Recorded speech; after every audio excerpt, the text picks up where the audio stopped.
For the past month and a half, Business Insider's senior retail correspondent Kate Taylor has been traveling around Asia and is now in Australia.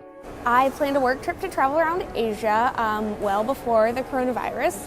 Here is what she's seeing in airports and on planes in response to the coronavirus outbreak, and what she's been doing to travel safer.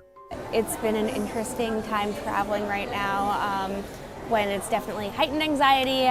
People are trying really hard to stay safe, not get sick, but it's going to be ending in self-quarantine for me, no matter what happens. I started out in South Korea, went to Vietnam, Malaysia, Thailand.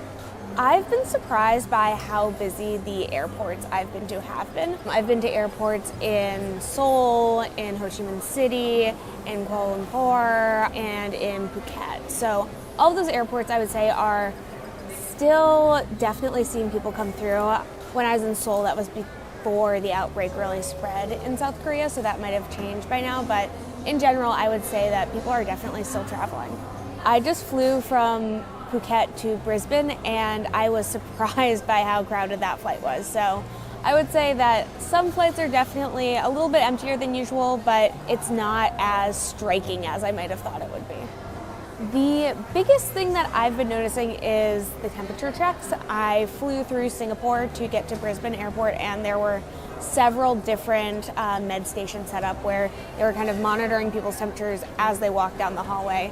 So that was something I hadn't seen before. I know that that is kind of more common practice at different airports outside the US already, so not necessarily only linked to coronavirus. And then people have been randomly pulled aside to have their temperature checked at different airports. I haven't had my temperature checked at that many airports, but I have had to have my temperature checked, check into some hotels as I've been traveling.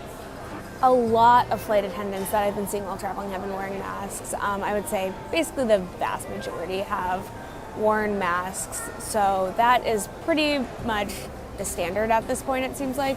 Some are wearing gloves as well.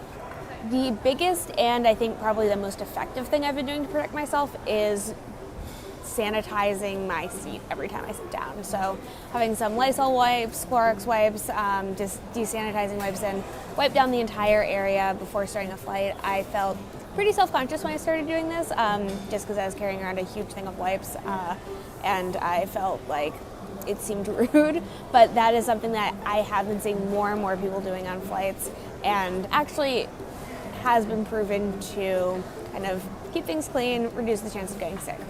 And whenever you have a chance, just go and actually wash your hands in the bathroom instead of just relying on hand sanitizer.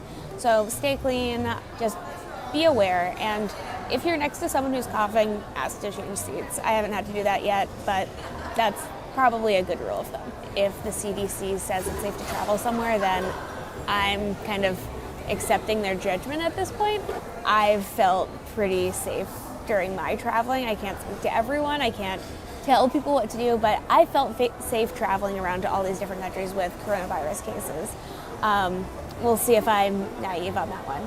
I would definitely get tickets you can refund whenever possible. I have probably lost a good amount of money on this trip by getting non-refundable tickets, so that is a mistake that I have made a couple times. Basically, the situation is changing by the hour instead of by the week or by the day at this point, so something that seems entirely safe one day, the situation could change to something that's not super safe in just a couple of days.